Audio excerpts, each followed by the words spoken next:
All right, team. Tonight we are working on 3 sales frameworks for how to simplify and scale your sales processes. So, framework number 1 is a closer's framework. And what we're really focused on more than anything at all is how to ask questions that get prospects to say yes. And then if we can get you adding a funnel to your actual page, and this funnel can instantly help you get these questions asked, get these questions answered, and get them repeated. The next thing that we focus on is step 2, a conviction framework. How anyone who believes in the service, in the product, in the company can outperform even a seasoned sales rep simply by learning how to control their tone and their conviction level.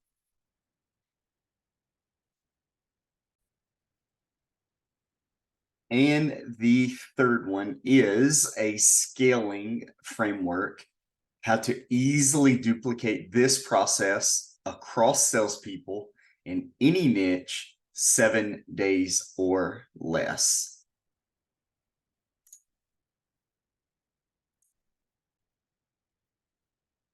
Okay, inside of the closers framework, the goal is to always remember and be thinking about where you are in the process. Okay, what I mean by that is, are you in the C process, the L process, the O process, the S process, the E process, or even at the finish line and you're fully closing them? So if you've never heard of this step before, what we'll work on is teaching you what this acronym's about, why it matters, and how to absolutely use it for yourself.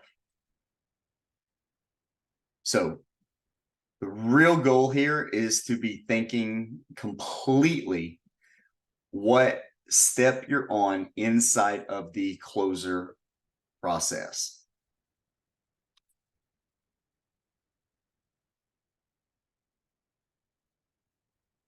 So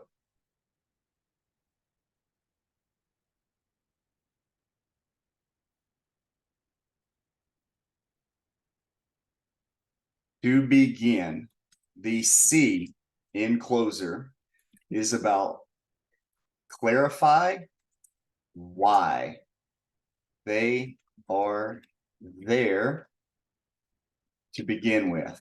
And the reason we focus on this is you'll take an appointment, you'll get a call, and the call will be like, yeah, I just clicked on the ad. I was just kind of curious what this is about.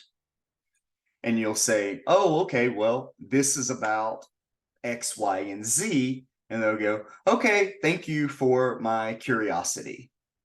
But if you can really ask them to clarify why they're there to begin with, they're not gathering information simply because they want to learn the information. They're actually there because they have a real problem that they couldn't solve yet, and they have something that they wanted to accomplish that they have not been able to accomplish yet. Okay, so there is something they are running from and something they are running towards. And this is also known as pain points that you would run from and pleasure points that you run to. So we're always trying to think about what are their absolute pain points and their pleasure points. Because even if they tell you in every way possible, I don't know why I'm on here. I don't care about being on here. And it's not worth my time to take this meeting.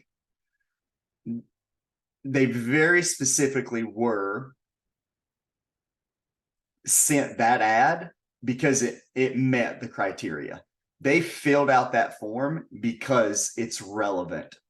And the ad angle that they looked at met the trigger for them to want it. So in this case, we're talking about they don't have enough sales.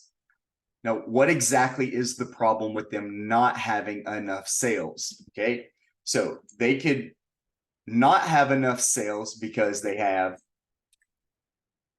bad leads, not enough leads, or hate dialing. And these are all their pain points that they hate. Their pleasure points that they would love to have would be more sales. So they need more appointments. But those appointments need to be better quality overall, right? In order for that to work, and then it has to be profitable. It doesn't have to be affordable. It just has to be profitable. And what do I mean by this one word right here? So if you say it needs to be affordable, then that means that it just needs to be like $49.99 or $99.99 or $297. That's affordable. But if it's profitable, then that means if they were to contribute $3,000 a week, but they made back $10,000 the same week because of that, then it's profitable, but it's not necessarily affordable. So what we're solving for in a problem like that is part of their pain is they don't know the difference between something that's affordable and something that is profitable. And if they keep trying to only do life insurance in the most affordable way there is, it's impossible that they'll get there. But if they work on focusing on doing life insurance profitable, then that means for every $1,000 they spend, they make $3,000 to $4,000 in return, and they can continue to do it. So their pleasure point that they're absolutely focused on is only sales. Who cares if they get more appointments, but those appointments don't make it into sales? They know appointments are what they have to have in order to get to the sales. But again, the one thing that they absolutely want more than anything at all is sales. It shouldn't be anything but that. They could have, for some reason, enough sales, but what it takes for them to get to those sales is sitting on the phone 40 hours a week. So their actual pain point is no longer enough sales. Their pain point is a CRM, the back office, that will be able to do all of the dialing, all of the texting, all of the emailing, all of the prospecting needed to take a warm lead and turn it red hot, engaged, qualified, vetted, booked on a calendar, and live transferred to a phone call at the finish line. So when we're asking them questions, the only thing that we even care about at all is to clarify exactly why they're there. That is the C for closer. The L in closer is to label them with a problem.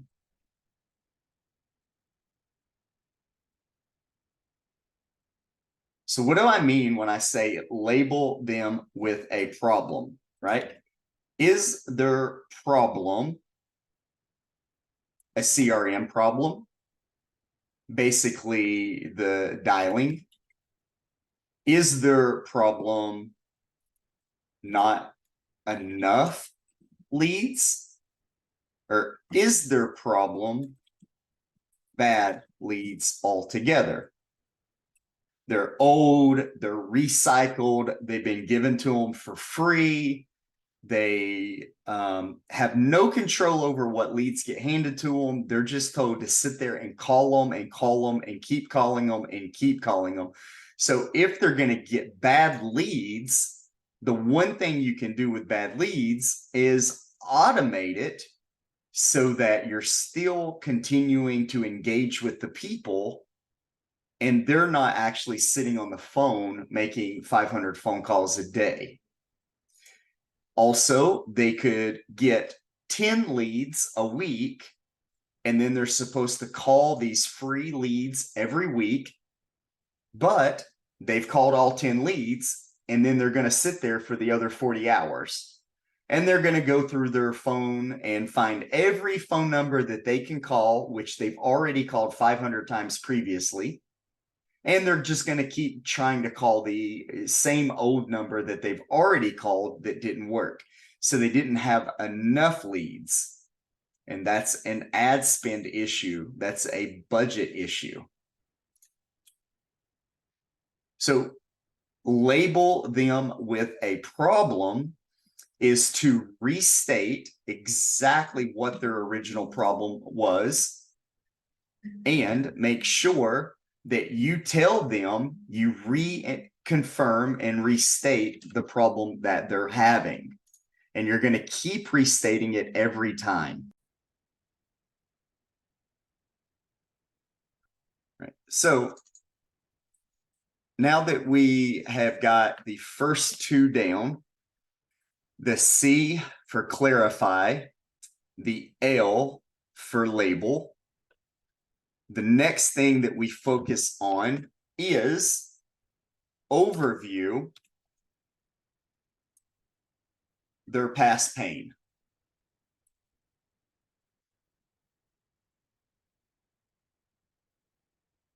And what I mean by overview their past pain, this is the moment where you really focus on listening to them and only asking questions.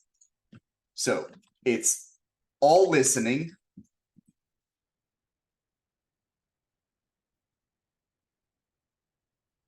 And ask deeper questions to get them to be perfect about their past pain. What does that look like in real time? Okay. Hi, you're a licensed life insurance agent. You've been with your agency for how long? Right. And how much business have you done in the amount of time? Great. And how many appointments are you getting a day?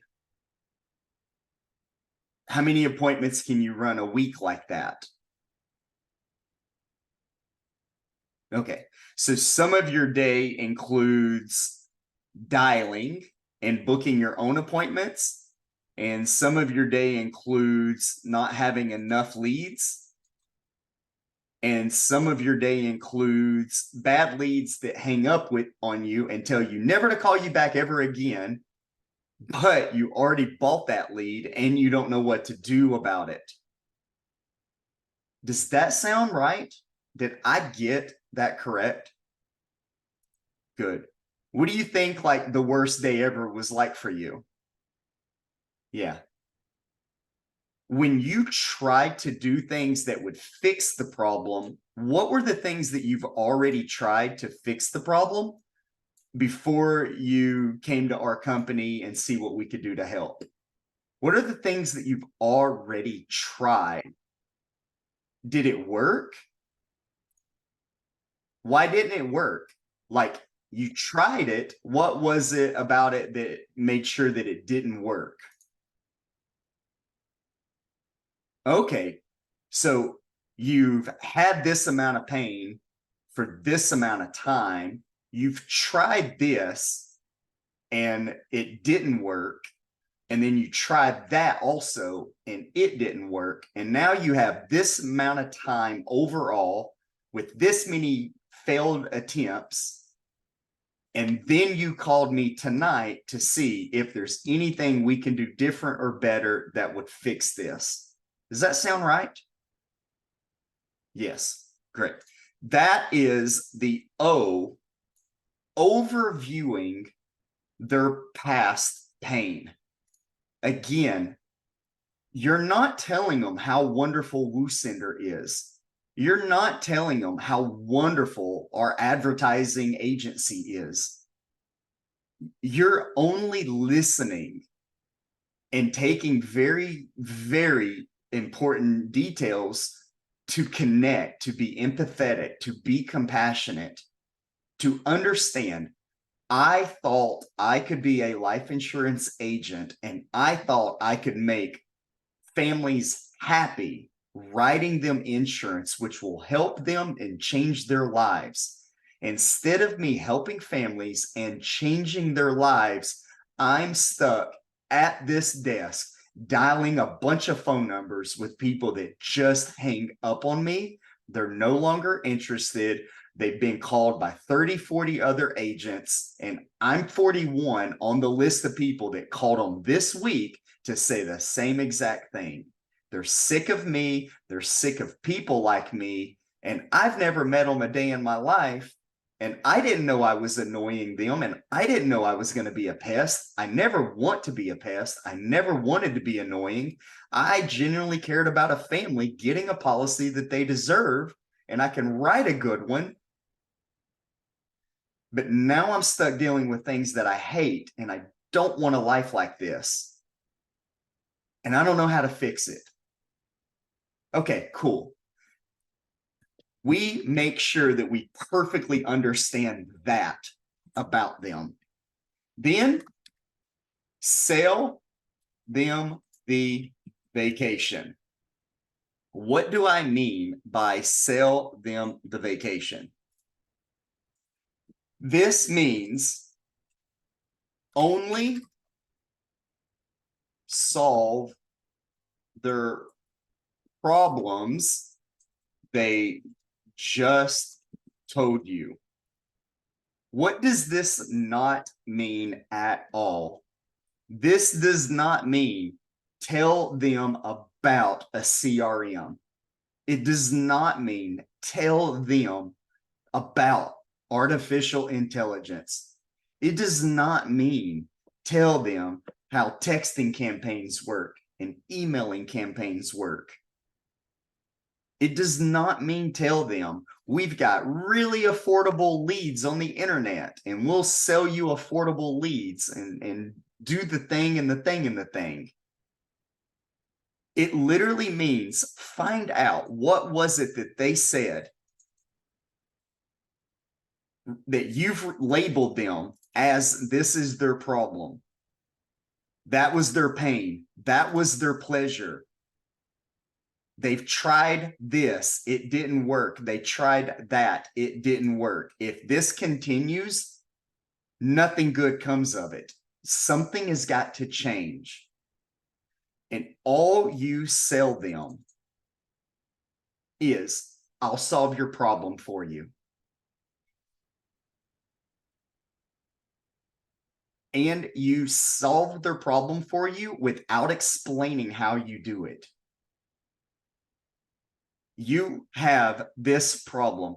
You hate dialing people with bad leads that hang up on you and running out of them in the middle of the week. And then that ends up being less appointments than you wanted. And overall, it's less sales than you actually wanted.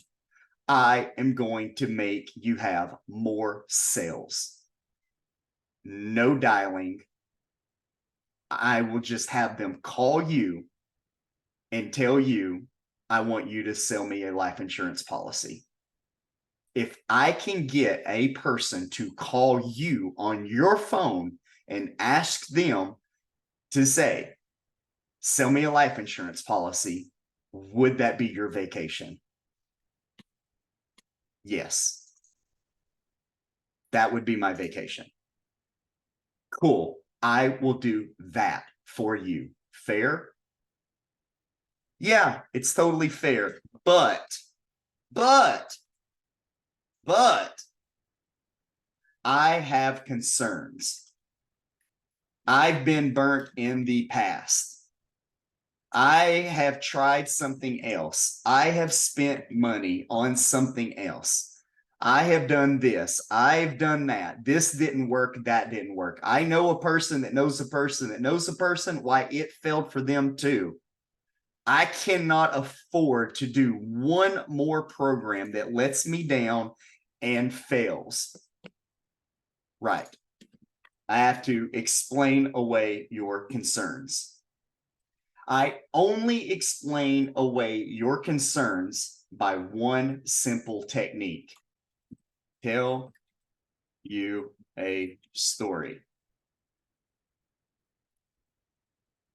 Once upon a time, there was another person who also had this same problem. They came to us. We solved their problem. They went from this before us and all the other failed attempts, and now they have that which they love and are so excited. Yeah, but how does it work? It works exactly like it helped person number 2. Person number 2 came to us and said, problem, problem, problem. We said, hey, did I get your problem identified correctly? Yes. Great. Here's how we solve your problem. Sell them the vacation. After they bought our program and worked with us, we gave them this result. Yeah, but how much does it cost? I'm sure it is too expensive. I can't afford it. I have no money to get started. I have nothing at all to do it. Perfect. Last week, I actually ran into an agent who was struggling financially. They spent their last dollars on leads, their last dollars on their little agency. They even hired an outside third-party person to give them some help, and all their money is spent, and they're back down to zero. And they came to us and said, what can you do with me if I start with you at zero?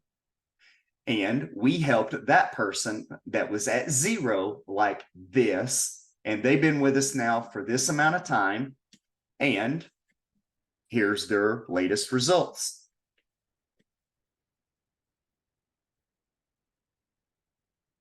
Well, I need to think about it. Okay, great. Let's figure out what you need to think about together. And we go through and explain away by telling a story. And the very, very last step at this process is to reinforce what we've already discovered.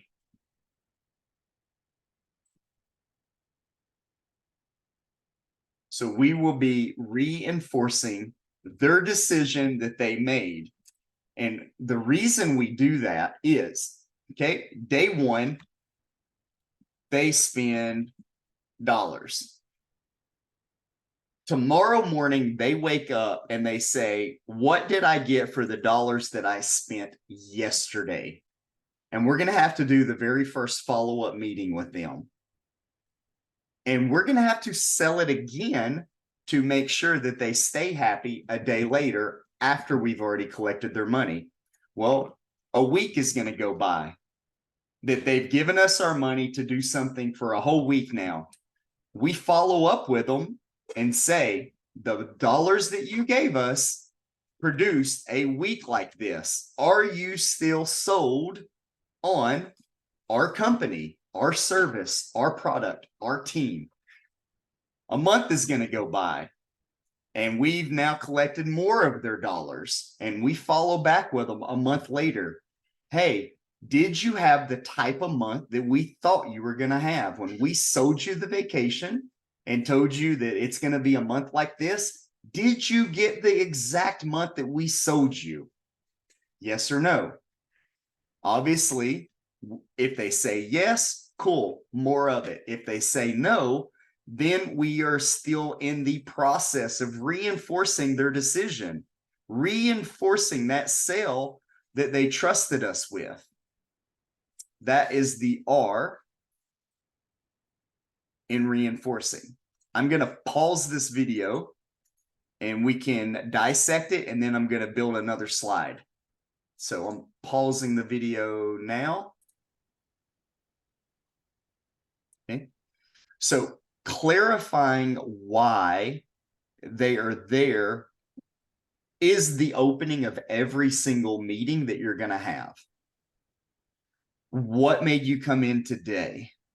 No matter how hostile they are, we're going to ask them how questions, and we're going to ask them, what made you come in today? What made you reach out? What is your goal right now? Why is that goal important to you? So when we talk about right now, what we're absolutely focused on is you're in pain tonight. If I solved your problem tonight in the next 24 hours, would that put you in a better place? Yes. I don't need to tell you about the yachts and the Ferraris and the mansions and the vacations next year, because you're so focused on right now getting out of this pain. Every one of y'all that are watching our thing tonight had exactly the same pain. You just spent thousands of dollars. You've spent months building a program. You're all waiting on results, and you're all waiting on these consistent appointments and consistent sales with 20,000, 30,000 a week or a month coming in. You all have exactly the same goal right now. Now, why is that goal important to you? Al might tell me it's important to him because he's climbed to the top and he wants to put his retirement plan together. Nando might tell me that he's a young gunner and he's looking to grow and expand for 5 to 10 more years and hit some new plateaus, or leave a legacy behind, inventing a product that might not be in the market right now, and he can leave his legacy behind by building something amazing. Jackie has her family issues that she's got her boys that I know about at least. So she's got those that are a full concern to her. Margaret, I know, is like a mother that wanted to take care of her children exactly a perfect way. And had she learned 25 years ago that just putting $300 a day in an IUL would end up, or $300 a month in an IUL would have made her children $1 million at the age of 65, she would have done that for her children. And now she wants to make sure that every other mother knows that that's what it takes to have $1 million for your child when they turn 65. And she wants everybody, every single mother out there, every parent out there to get there. So everybody's going to have a different goal. My goal was to build something that didn't exist because I needed it to exist a couple of years ago when I started life insurance. And just because of the type of person I am, I was like, I love a good challenge. Like, I'm going to build something that doesn't exist, and it's going to disrupt the industry, and it's going to solve the problem that I didn't have. And it could solve it for every life insurance agent in America, regardless of captive or IMO or FMO or any of the things. And then I bought a program last year, a mastermind like you guys. I saw over 1,000 people not get those results that were talked about regularly in there. And I said, well, I guess I'm gonna have to build my own and build my own. But I want to leave this as a legacy. I want a product that works for life insurance agents to come for hundreds of years, or until whenever the new technology makes this one obsolete. That way I know that anybody that had a goal to be a life insurance agent to feed their family and take care of other families through insurance, they do the one thing they want to do, sell life insurance, and they do not do anything that they hate doing, which is all the other stuff. So cool, let's automate all the other stuff where you never have to do it and just get you back on the call closing life insurance policies. So I have my own desires, why that's important to me. But the point is, you want to ask them this clarity question so that they tell you what made them come in today, what made them reach out to us instead of anybody else. What is your goal for today during this one call right now, 30 minutes? At the end of this call, if you could wave a magic wand and it all be fixed, what is your goal right now? And then why is that goal important to you? If I know this about you, I have everything I need to build rapport and solve the problem together and get you to the finish line. This is the clarifying part of closer. Okay, so we've correctly labeled their problem. They've agreed that's right. They've heard us confirm. Sounds like you're saying pain point is that. Sounds like you're saying pleasure point is that. Seems like you're feeling this about it. Seems like you're feeling that about the solution. It would be logical that that's the problem. It would be logical that that's the solution. And you can always fall back on your labeling of them and their problem when you get in a jam. Then you pull it apart. This is where you open Pandora's box and you touch a piece of their soul. Overviewing their past. Questions that sound like this. What have you tried so far to accomplish getting out of this problem or getting to that solution? How long ago did you try that? How long did you keep trying? How did it work for you? What else have you tried? Okay, here's what that looks like. What have you tried so far to accomplish this? I got some leads from some companies and it didn't work. I got some free leads and it wasn't good enough. I went to a mastermind class and thought I was going to have this happen. I did that 3 months ago, and I have tried for 3 months now to make this work. I have tried it this way. I have tried it that way. Month 1 went like this. Month 2 went like that. Month 3 went like that. And I'm here tonight, 3 months in and 100 pieces later. And I'm telling you, it didn't work.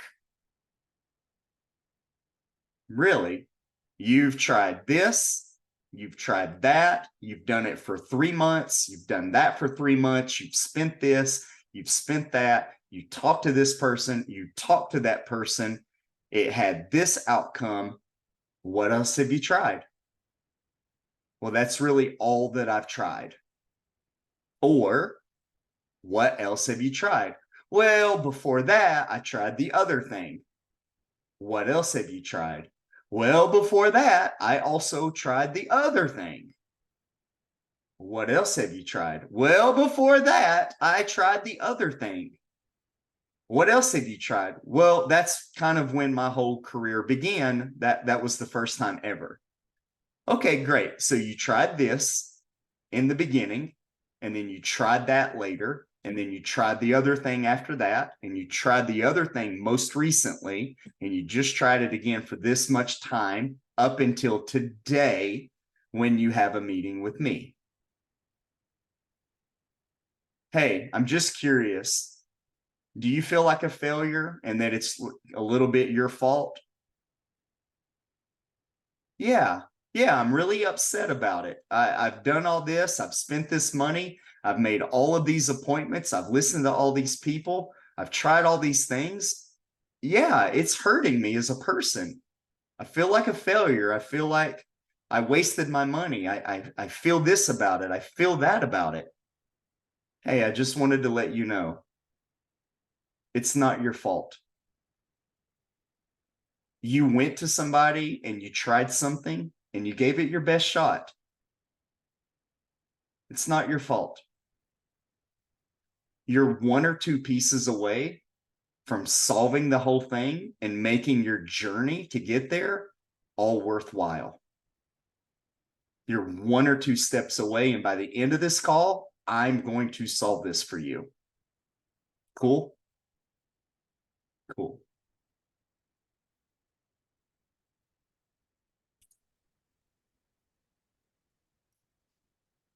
Okay, so when I'm focusing on the next phase, selling them the vacation, we're really focused on questions that will sound like this.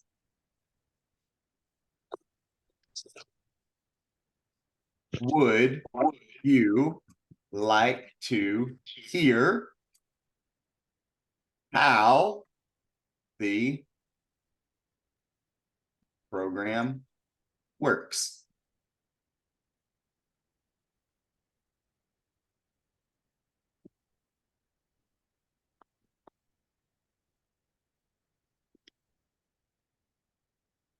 He's a good girl. Then we focus on Jackie. Your mic's on. I fixed it. I'll fix it.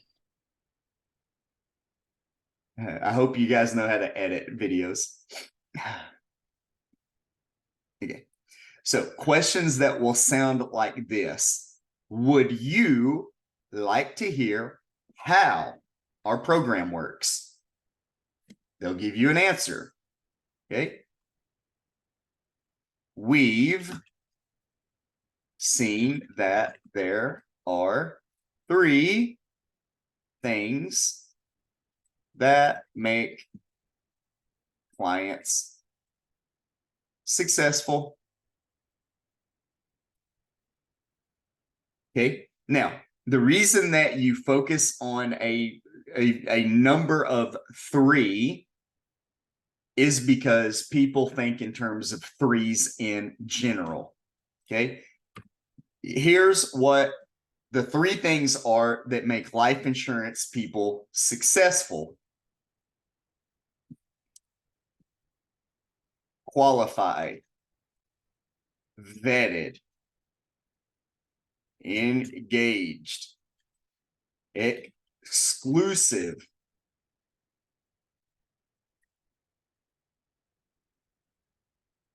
fresh.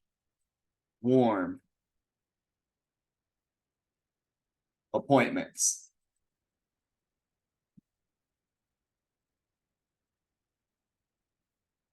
Okay. Knowing how to increase their sales closing rate and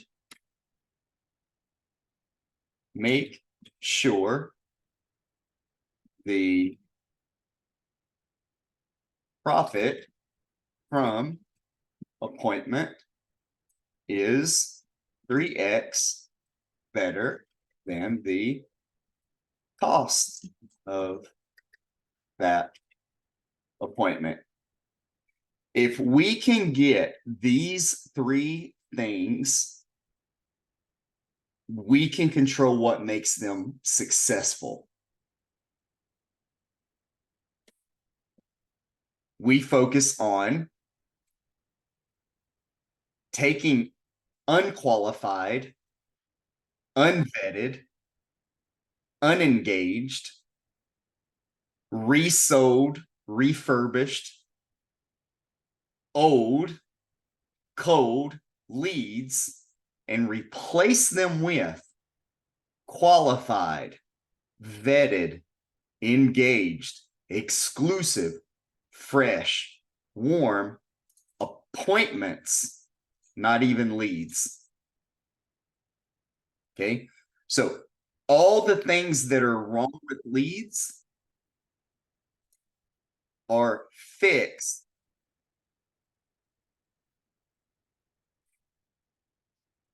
hitting their sales closing rate. This is kind of an internal issue. It always has to do with how strong they are at the closer's framework. Are they really, really good at getting the yes questions up front? And the yes questions match the intent of the appointment. Okay. So if somebody is clicking yes to a doctor's appointment and you're trying to sell them a life insurance agency CRM package, it's not a good fit. So the framework of the ad, the framework of the questions have to match the framework of the appointment consistently to get a stronger close rate. And then you actually have to go through the closer's handbook to increase their closing rate. Even if they can close these appointments and they can close 100%, 90%, 50%, whatever the percent is, if it's not more profitable to get the appointment than what they make from the cost of the appointment, it doesn't matter what their closing rate is at all. You can close 100 $3 appointments and make $300. But if you spent $500 on ads to get $300 in sales, you're going to lose money. So you've got to 3x your profit over cost of appointment. So knowing your cost of appointment, knowing your profit opportunity, and then being consistent about the close rate and being consistent about the qualified, engaged, exclusive, vetted, fresh, warm appointments. And we will make these clients successful. That's how our program works. Everything else is bells and whistles. So you do not at this time go into bells and whistles. Yeah, but how do you get qualified appointments? How do you get vetted appointments? How do you get engaged appointments? How do you make sure that they're exclusive? How do you do fresh? How do you do warm? And you want to turn into a calculator and a robot and like bedazzle them with all these systems and features. But in reality is the only thing you do is tell them a story how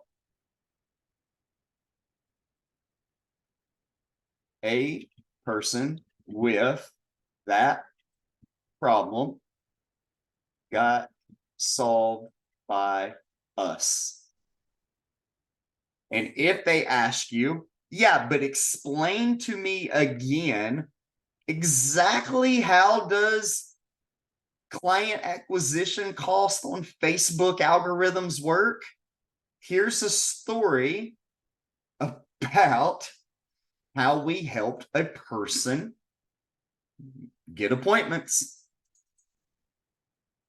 And they're going to go, well, you're not really answering my question, but in a different way, you are answering their question by telling them the story. People just want to know the success story that solved the same problem for somebody else. Hey, this person had the same problem you did. Here's the success story. Yeah, but I want to know what the specs are on the rotary girder. Yeah, fine. So here's this person that came in and we solved their problem like this. And you just play that game indefinitely.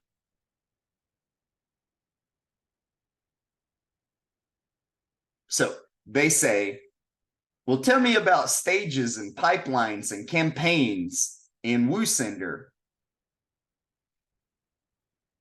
And you've got to have a go-to story to walk them out of that objection, because all they're doing is objecting. That's all they're doing is objecting. Okay. Then you've sold them the vacation. I can do it. I can do it. I can do the vacation. I can do the vacation.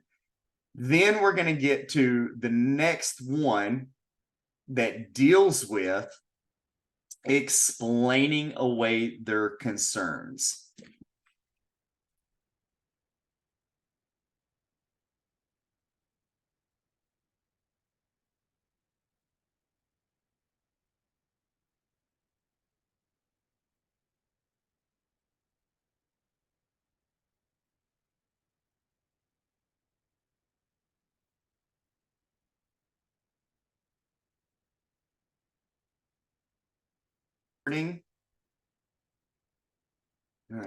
In summary, selling the vacation is keeping it simple and only solving for the problem that they came to you with, and you telling them how easy and convenient, and they have to do no work at all and get the outcome they want.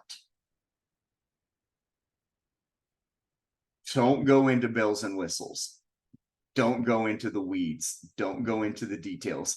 This is where you lose 90% of your closes. And you know that you've lost your close when you've talked for 10 minutes straight. And then it's crickets on the other end. Well, what do you think? Do you like it?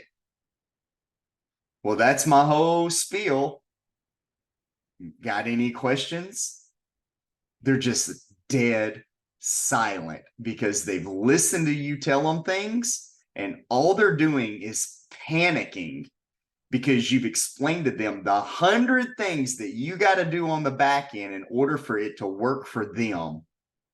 And they're like, oh my God, that's a lot of moving pieces. A lot of things can go wrong with all of these paragraphs of features that your company does.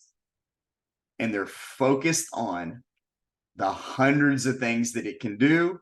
And what they're stopped focusing on was how easy it was for you to just simply go, your problem was this, I solved your problem. Your solution was that. Here's how you know we can solve that solution.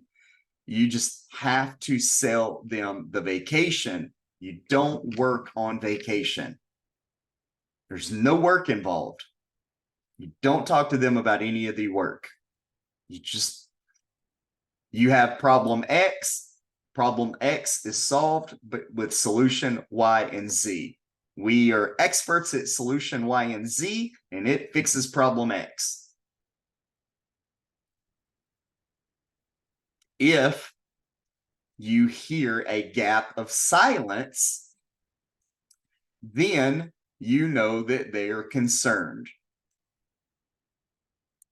The only thing that they get concerned about, which is E in our model, closer, clarify, label, overview, sell the vacation, and now we're down to explaining away their concerns in the form of telling story. They are concerned about the price. It's either too expensive or they don't have enough budget. They're concerned about the decision makers. Who is the decision maker? Them by themselves, their wife and kids, their agency, who is involved in the decision making. And you get through the decision making process by stating some things that are very, very transparent. I need to talk to my wife about it. Okay, it sounds like you need to talk to your wife about it. Yeah, I do. We always make decisions together. Great. Does your wife currently know that you've tried this for 3 months and it's failed and that you're losing money? And that if you don't do something about it and change it, you're hurting your family? Does she know that? Yeah, she knows it. So wouldn't she be on your team if you found a solution that worked, and she would be supportive of a solution that fixed the problem that y'all are in together? Yeah, she would know about it. So are you really asking for her approval to do something that works and get you out of this problem? Or are you just asking forgiveness or asking for permission? If you're asking for permission to fix something that y'all both agree is broken, she's going to agree with you to fix it. So are we asking for permission or are we asking for forgiveness to just do the right thing, get the results, and go to her and say, baby, it's done. We're finally out of the ditch. We're out of the weeds. We got it solved.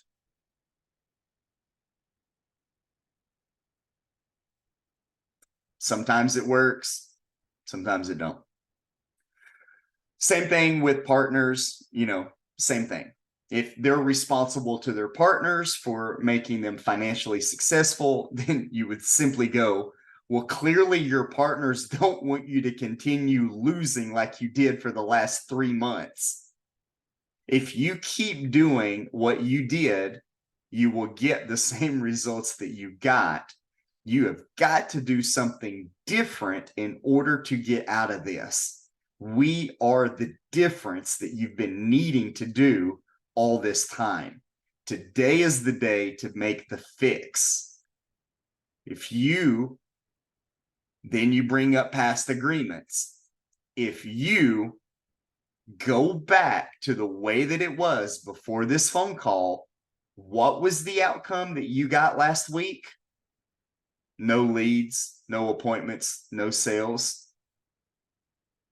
Do you need time to think about no leads, no appointments, no sales, is wrong, and you can fix it with appointments, qualified, booked for you, calling your phone, and you selling them.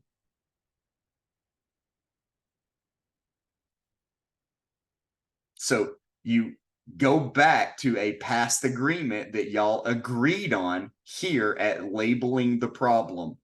Restate their problem again and get them to admit that they still have the problem they had at the beginning of the phone call. They will still have that problem at the end of the phone call if they don't make a change.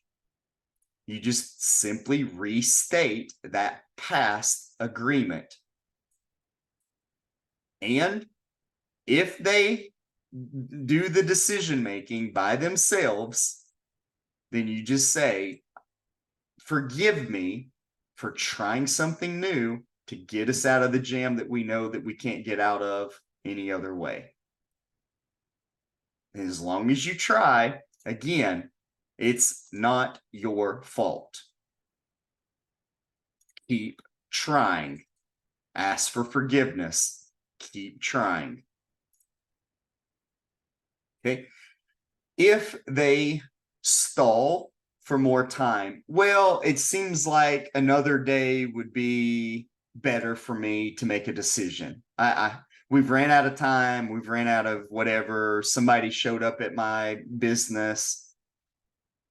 Then the last thing that you can do is confront the criteria that they use to make their decision. Great. It sounds like you need more time to think about it. Before I let you go, let's review the criteria that you're going to use to make your decision. Can this product meet the needs that you have? Your needs are booked appointments, affordable, so that you can make sales. Do we make booked appointments affordable and focus where you only do sales? Well, yeah, it sounds like that's what your product does. Okay. Is there any reason why you don't want to work with us? Well, I don't know you. Maybe I know you, maybe I don't know you. Do you have any information, social proof, a website? You have any video or anything that I can do to believe it? We do. We've got websites. We've got testimonials. We've got agreements from other people that work with us. But do you trust them enough to buy something from me right now? No, I guess not. So me sending you to my video that talks about something we did for somebody else is not really what you need to trust me tonight. And you pause. Well, I guess I'm just concerned about this going wrong. I guess I'm just concerned about that going wrong. Cool. Past agreements. Cool. Go back to the valuation. You just go back up to what you've previously established and re-anchor the previous anchor that you've agreed to, that y'all all agreed to. You do know that we're building you $1 million business for $2,500 at a time. I know. So you know that we've got 14,000 clients over the last 5 years. You know that our product is doing exactly what you need it to be doing for you.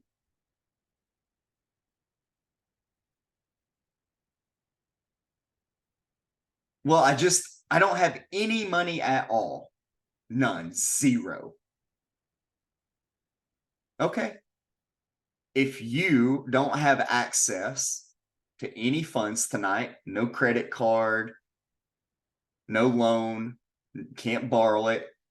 Do you know somebody that you've talked to about your problems for the last 2 months, 3 months, 4 months, 6 months? You've explained to them how exciting your life insurance career is, and you thought it was going to get off the ground, but then reality kicked in and you've ran out of leads and you've ran out of appointments and you haven't made sales.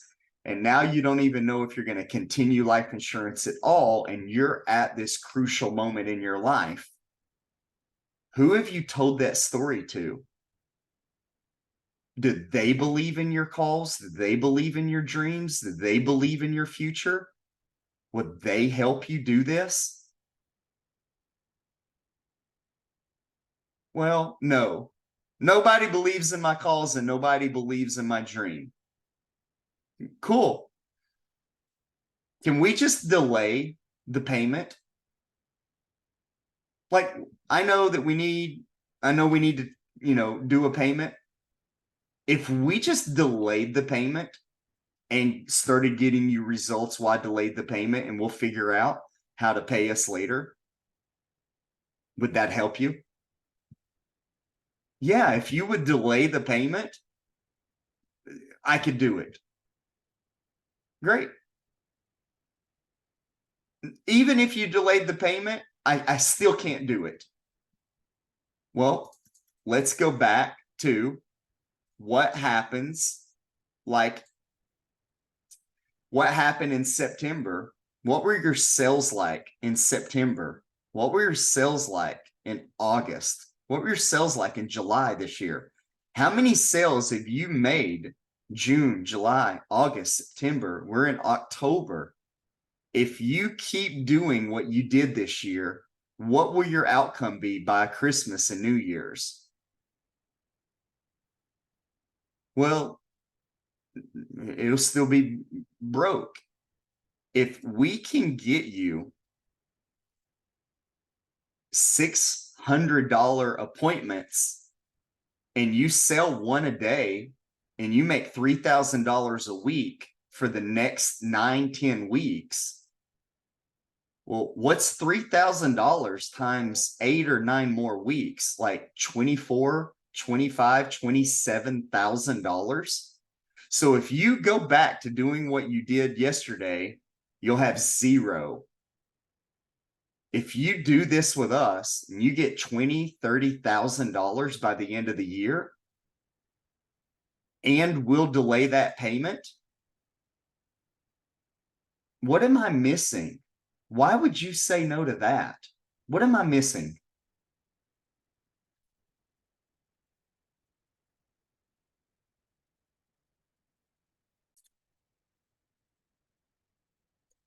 Okay, so we have successfully overcome their objections. We've explained away their concerns. We've got down to the payment wall. Even if we were able to do a delay payment to get there, we still found a way to do a delay payment to get there. Okay. We know that if it was a troubleshooting, that we had to go back up the ladder, back up the steps, back up the steps, back up the steps, back up the steps, and find that anchor point and re-anchor it even stronger to get them all the way back down to the sales page. We collect their information, and then we reinforce their decision that it was a good decision to stay with our team, to stay with our company, to use our product, to use our services. And this is where we need to develop and actually invent, create this part altogether, and then implement this reinforcement. So we're not at this step as a company yet. We will need to be working on this one in the future. So I'll edit that off, just so y'all know. Okay, so now we've closed the sale, we've collected the payment. The next thing that we have to focus on is the conviction framework. Okay, so step 1 at building a sales team, building the sales framework, that works. Step one is what closers do.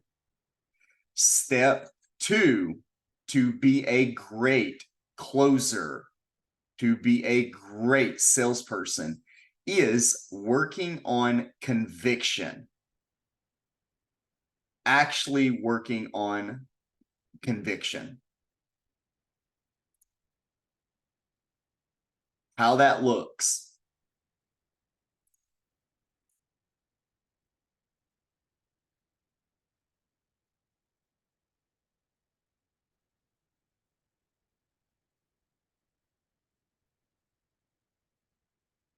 Is now that you've completely memorized and are capable of using the closer strategy, then you begin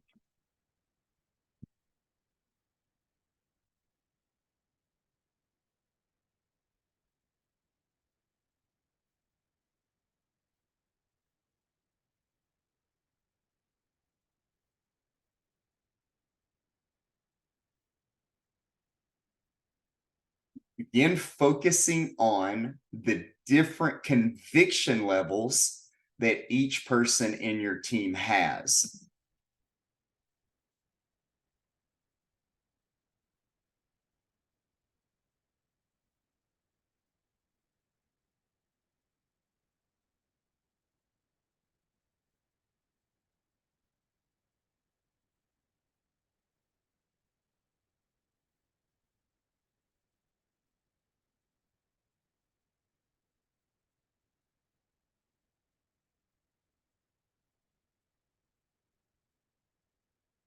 Okay, so this huge problem occurs even when you get it right, even when you've done all the things that you're supposed to do, and you've successfully worked out the correct way to do the closing framework.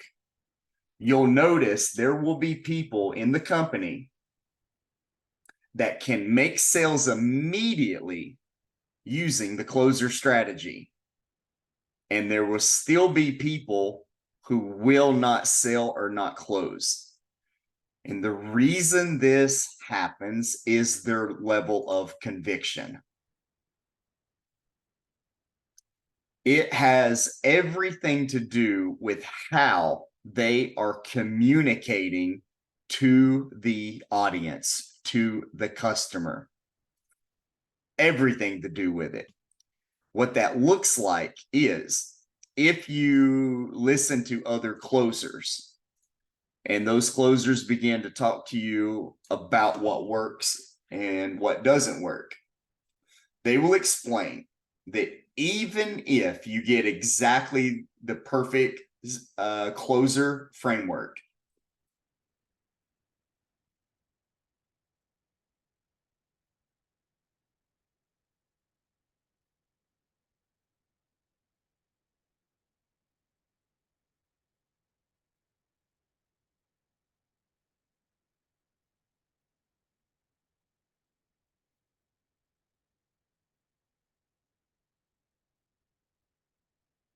the words are not enough. It's 10% the words, and the other 90% was how they said the words. Okay, this is from the famous Wolf of Wall Street, right? Jordan, that published his book about it, that he drove one of the best sales team in Wall Street history. They made a movie about it, Leonardo DiCaprio, the whole thing, right? So Jordan Belfort, Wolf of Wall Street, he perfectly understood that after his routine was in place, after he had his closer mentality, after he wrote the script, after he put the processes together, he had landing pages, he had VSLs, he had all the things. And everybody was saying exactly the same words, following the same routine, following the same scripts, following the same processes. They were robotic about it, perfectly doing it. Still was not enough to get them sales. So Jordan Belfort masterfully understood and wrote a book on this. It's 10% words, it's 90% how you say it. What that looks like in real time is your tone will either convince them that you believe in it and they trust you and what you believe, or your tone will tell them you do not believe in it, you do not trust it, and they should not do it either. Okay, so what you're always doing is increasing conviction in your tone. How you do it is this. Number one, read all the testimonials in your personal time out loud daily in front of the other sales team members. 2,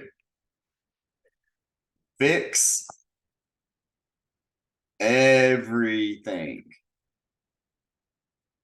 you can about your product and never, ever, ever, ever, ever, ever blame a customer for the lack of success. Ever. Did I say that enough? And then we will make a commitment. Never stop improving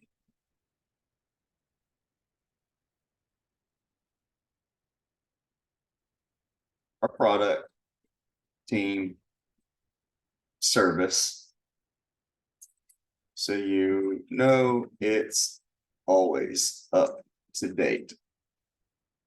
And the absolute best product we can imagine and manage. So what that looks like for us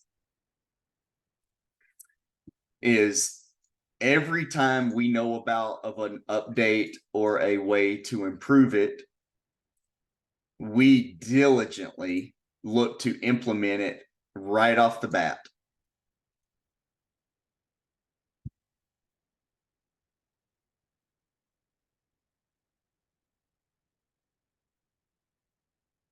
Okay, so like example, I just spent all night long until 3 a.m. working with the co-founders of Go High Level that are doing their Dallas seminar right now, where they've got a few thousand people in there that are all on track to doing $1 million a month in subscriptions.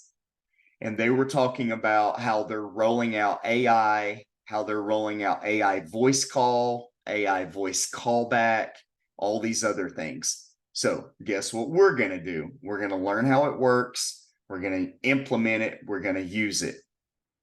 I took some screenshots on my phone last night from talking with Cole Gordon. I don't know if any of y'all know him.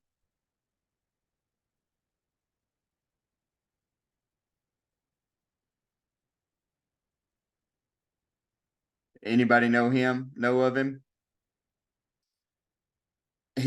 works with like Tony Robinson and and Degrassi and all the guys. So I spent time with him. He's got a company called closers.io. So spent time with him, really, really understanding exactly how he uses his funnel differently and better. He's got a community funnel that he uses in one way. He's got a direct VSL funnel that he uses in a different way. And he's got a direct VSL funnel plus setters, vetters. Now, let me stop recording this. Okay, perfect. So we've got our first sale in the books, and we've reinforced their smart decision to make the sales in the books. Now what we're trying to do is to get more sales and be able to scale it for a massive sales team. Okay. The next thing that we begin working on is the conviction framework. And the last thing that we work on after those two are finished is scaling it. Conviction framework is really focusing on how you say it, right? So Jordan, the Wolf of Wall Street, wrote a book on it and really talked about it's not just the words that you say, but it's how you say them. Okay. Even if you have a perfect routine, scripts, processes, words are not enough. It's the 90% conviction of how you believe in your company, how you believe in your product, how you believe in your organization, how you believe in your team leader, your team manager, your supervisor, whoever it is. If you don't believe, it will come through in sales. It will be very obvious. So it's how you say the words. Now, what we focus on to increase our conviction framework is we will practice and rehearse reading out all the different testimonials, learning the testimonials, making sure other people in the sales team also know the testimonials from the beginning to the end, the most current, the old, the most recent. And so everybody is constantly knowing that we've got something great to testify about. Then on our end, you will know as a company, as a sales team, you will know that we are working our processes to fix everything. And no matter what, it is always my fault. It is always our company's fault. It is always our team's fault. And it is never, ever, ever going to be the customer's fault for their lack of success. So we can increase conviction and keep our sales team motivated and delivering when they know that we don't blame others for mistakes. We have ownership of them, and we roll up our sleeves and we get to work fixing the mistakes that the customers are pointing out to us. Even if the customer is 99% in the wrong, we also figure out what to do about that and take our ownership in that process. Then you will know as a sales team, as a sales manager, that we never stop improving. We don't stop improving products. We don't stop improving our teams, our services. And we're every minute of the day, we're trying to find out what is the most up-to-date way to do it. How can we get the absolute best product in which we can fantasize, imagine in our brain, and even turn it into something that we manage as a team? So we will do everything in our power to fix our company and increase the conviction rate of our sales team. As we fix the conviction rate of our sales team, then we need to get more people able to sell. And the only way to get more people able to sell is by having a training schedule. We put them through a consistent daily training framework and conviction practice every single day. How that looks is it's only 1 hour. That hour is broken into half. Half of it is talking, which includes reading your script out loud in front of others and overcoming objections by the other teammates. Practicing together, one reads, one overcomes objections, and then you switch, and you keep switching back and forth as many times as you can within 30 minutes. Share teammates, rotate around. Don't just say your script to the same exact salesperson every day.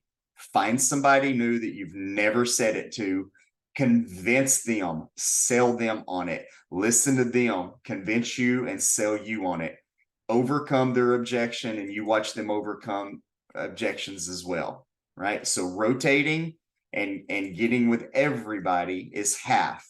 The second half is listening to the recordings of live sales calls. And as a team, sitting down together and identifying what went right in that call, do more of it. What went wrong in the call, so that we can fix something that is broken. And then to declare as a team, this is what we will do different the next time that goes wrong. If we practice this 1 hour a day, broken up into 30 minutes and 30 minutes, we do this every day as a training schedule, we will increase the productivity of our sales team, of our company rate, and we will even solve our conviction problem because we've got better results internally for us to brag about. This is it. This is the full presentation. Get with your trainer and begin working out your training schedule with them and your training team members, and get plugged in so that we can start helping you make sales.